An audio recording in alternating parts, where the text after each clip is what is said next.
Hello friends, ಇವತ್ತು ನಮ್ಮ kitchen ಚಾನಲಲ್ಲಿ ಈ ಹೋಟೆಲ್ಗಳಲ್ಲಿ ಯಾವ ರೀತಿ ಕಬಾಬ್ ಮಾಡ್ತಾರಂತ ಈ ವಿಡಿಯೋದಲ್ಲಿ ನಾನು ನಿಮಗೆ ತೋರಿಸ್ತೇನೆ ಫ್ರೆಂಡ್ಸ್. ಇಲ್ಲಿ ಫ್ರೆಂಡ್ಸ್ 1 kg ಚಿಕನ್ಗೆ ನಾನು 100 ಗ್ರಾಮಷ್ಟು ಕಾರ್ನ್ಫ್ಲೋರ್ ಹಾಕ್ಕೊಂಡಿದ್ದೇನೆ ಮತ್ತು ಚಿಟಿಕೆ ಅರಿಶಿನವನ್ನು ಕೂಡ ಇಲ್ಲಿ ನಾನು ಹಾಕ್ಕೊಂಡಿದ್ದೇನೆ ಫ್ರೆಂಡ್ಸ್. ಇಲ್ಲಿಂದ ಇದಕ್ಕೆ ನಾನು ಯಾವುದೇ ರೀತಿಯ ತತ್ತಿರ್ಬೋದು ಅಥವಾ ಯಾವುದೇ ರೀತಿ ಕಬಾಬ್ ಪೌಡ್ರ್ ಆ್ಯಡ್ ಮಾಡಿಲ್ಲ.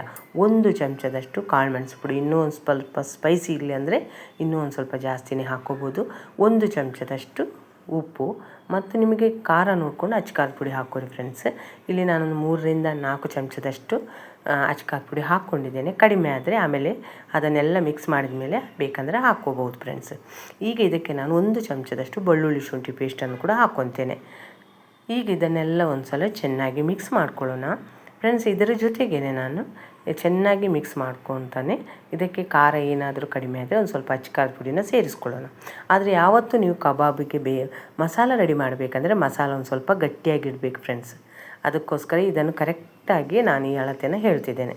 ಈ ರೀತಿ ಚೆನ್ನಾಗಿ ಮಿಕ್ಸ್ ಮಾಡ್ಕೊಳ್ಳೋಣ. ಆದರೆ ಒಂದು ಸ್ವಲ್ಪ ಖಾರ ಕಡಿಮೆ ಇರೋದರಿಂದ ನಾನು ಇನ್ನೂ 1-2 ಚಮಚ ಅಚ್ಕಾರದ ಪುಡಿನ ಸೇರಿಸ್ಕೊತಿದ್ದೇನೆ ಫ್ರೆಂಡ್ಸ್. ನಮ್ಮ ಕಿಚನ್ ಚಾನಲನ್ನು ಯಾರಾದರೂ ಹೊಸೊಬ್ಬರು ನೋಡಿದರೆ ಈ ಚಾನಲನ್ನು ಸಬ್ಸ್ಕ್ರೈಬ್ ಮಾಡ್ಕೊಳ್ಳಿ. ಬೆಲ್ ಐಕಾನ್ ಆಲ್ ಸೆಟ್ ಮಾಡಿದರೆ ನಾನು ಮಾಡೋ ವಿಡಿಯೋ ನಿಮಗೆ ನೋಟಿಫಿಕೇಷನಲ್ಲಿ ಬಂದುಬಿಡುತ್ತೆ ಫ್ರೆಂಡ್ಸ್. ಈ ಮೆಥಡಲ್ಲಿ ನೀವು ಒಂದು ಸಲ ಕಬಾಬ್ ಮಾಡಿ ಯಾವ ರೀತಿ ಬಂತು ಅಂತ ನನಗೆ ಕಾಮೆಂಟ್ ಸೆಕ್ಷನಲ್ಲಿ ತಿಳಿಸಿ. ಈಗ ಅಚ್ಕಾರದ ಪುಡಿ ಹಾಕ್ಕೊಂಡ್ಮೇಲೆ ಒಂದು ಸಲ ಚೆನ್ನಾಗಿ ಮಿಕ್ಸ್ ಮಾಡ್ಕೋಬೇಕು ಫ್ರೆಂಡ್ಸ್. ಎಷ್ಟು ಕ್ರಿಸ್ಪಿಯಾಗಿ ಎಷ್ಟು ರುಚಿಯಾಗಿರುತ್ತೆ ಅಂತ ನೀವು ಒಂದು ಸಲ ಈ ಮೆಥಡಲ್ಲಿ ಕಬಾಬ್ ಮಾಡಿ ನೋಡಿ. ಇಷ್ಟ ಆದರೆ ಲೈಕ್ ಮಾಡೋದನ್ನು ಮಾತ್ರ ಮರಿಬೇಡಿ ಫ್ರೆಂಡ್ಸ್. ಈಗ ಇಷ್ಟು ಮಸಾಲೆ ಗಟ್ಟಿ ಸಾಕು ಫ್ರೆಂಡ್ಸ್. ಭಾಳ ನೀರು ಆಗಬಾರ್ದು, ಭಾಳ ಗಟ್ಟಿನೂ ಆಗಬಾರ್ದು. ಈಗ ಇದಕ್ಕೆ ನಾನು 1 kg ಚಿಕನನ್ನು ಹಾಕ್ಕೊತೀನಿ. ಈ ಚಿಕನನ್ನು ಹಾಕ್ಕೊಂಡ್ಮೇಲೆ ಮಸಾಲೆ ಜೊತೆ ಚೆನ್ನಾಗಿ ಮಿಕ್ಸ್ ಮಾಡ್ಕೋಬೇಕು ಮತ್ತು 1 ಗಂಟೆ ಆದರೂ ಅದನ್ನು ಮಸಾಲೆ ಜೊತೆ ಬಿಡಬೇಕು ಫ್ರೆಂಡ್ಸ್. ಈ ರೀತಿ ಮಸಾಲೆ ಜೊತೆ ಮಿಕ್ಸ್ ಮಾಡ್ಕೊತಾನೆ ಒಂದು ಸ್ವಲ್ಪ ಕರಿಬೇವು ಸೊಪ್ಪನ್ನು ಈಗ ನಾನು ಹಾಕ್ಕೊತೇನೆ ಫ್ರೆಂಡ್ಸ್.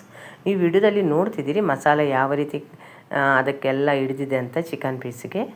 ಈಗ ಇದಕ್ಕೆ ಒಂದು ಸ್ವಲ್ಪ ಕರಿಬೇವು ಸೊಪ್ಪನ್ನು ಕೂಡ ಹಾಕ್ಕೊಳ್ಳೋಣ.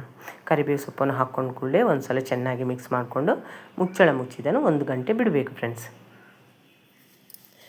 ನಿಮಗೇನಾದರೂ ನಾನು ಮಾಡೋ ವಿಡಿಯೋ ಇಷ್ಟ ಆದರೆ ಆದಷ್ಟು ಲೈಕ್ ಮಾಡಿ, ಶೇರ್ ಮಾಡಿ, ನಮ್ಮ ಚಾನಲನ್ನು ಸಪೋರ್ಟ್ ಮಾಡಿ ಫ್ರೆಂಡ್ಸ್. ಈಗ 1 ಗಂಟೆ ಆದಮೇಲೆ ನಾನು ನಿಮಗೆ ಈ ಚಿಕನನ್ನು ತೆಗೆದು ತೋರಿಸ್ತಿದ್ದೇನೆ. ಆವಾಗಲೇ ನಾನು ಎಣ್ಣೆಯನ್ನು ಕಾಯೋದಕ್ಕೆ ಇಟ್ಟಿದ್ದೇನೆ ಫ್ರೆಂಡ್ಸ್. ಎಣ್ಣೆ ಚೆನ್ನಾಗಿ ಕಾದಿರಬೇಕು. ಆದರೆ ನಾವು ಚಿಕನ್ ಪೀಸ್ ಹಾಕಿದ ಕೂಡಲೇ ಗ್ಯಾಸನ್ನು ಕಡಿಮೆ ಮಾಡಬಾರ್ದು ಫ್ರೆಂಡ್ಸ್. ಒಂದೇ ಉರಿಯಲ್ಲಿ ಚಿಕನನ್ನು ಫ್ರೈ ಮಾಡ್ಕೋಬೇಕು. ಒಂದು 5 ನಿಮಿಷ ಇದನ್ನು ಚೆನ್ನಾಗಿ ಫ್ರೈ ಮಾಡಿಕೊಂಡ್ರೆ ಫ್ರೆಂಡ್ಸ್ ಎಷ್ಟು ಕ್ರಿಸ್ಪಿಯಾಗಿ ಎಷ್ಟು ಜ್ಯೂಸಿಯಾಗಿರುತ್ತೆ ಅಂತ ನಿಮಗೆ ನೀವೇ ಟ್ರೈ ಮಾಡಿದರೆ ಗೊತ್ತಾಗುತ್ತೆ ಫ್ರೆಂಡ್ಸ್. ಇದಕ್ಕೆ ನಾನು ಯಾವುದೇ ರೀತಿಯಿಂದ ಬಣ್ಣ ಆ್ಯಡ್ ಮಾಡಿಲ್ಲ. ನಿಮಗೊಂದು ಸ್ವಲ್ಪ ರೆಡ್ ಕಲರ್ ಬೇಕಂದರೆ ನೀವು ಇದಕ್ಕೆ ಬಣ್ಣವನ್ನು ಆ್ಯಡ್ ಮಾಡ್ಕೋಬೋದು ಫ್ರೆಂಡ್ಸ್. ಫುಡ್ ಕಲರ್ ಆ್ಯಡ್ ಮಾಡ್ಕೋಬೋದು.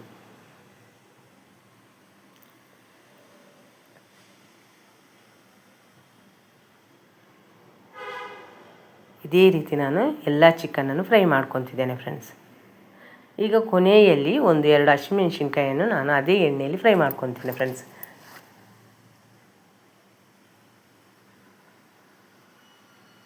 ಈ ವಿಡಿಯೋನ ನೀವು ನೋಡಿದ್ದಕ್ಕೆ ನಿಮಗೆ ತುಂಬ ಧನ್ಯವಾದಗಳು. ಮತ್ತು ಎಣ್ಣೆಯಲ್ಲಿ ಎಷ್ಟಲ್ಲಿಯೂ ಚಿಕನ್ ಮಸಾಲವನ್ನು ಬಿಟ್ಕೊಂಡಿಲ್ಲ, ನೀವು ವಿಡಿಯೋದಲ್ಲಿ ನೋಡ್ತಿರ್ಬೋದು ಫ್ರೆಂಡ್ಸ್.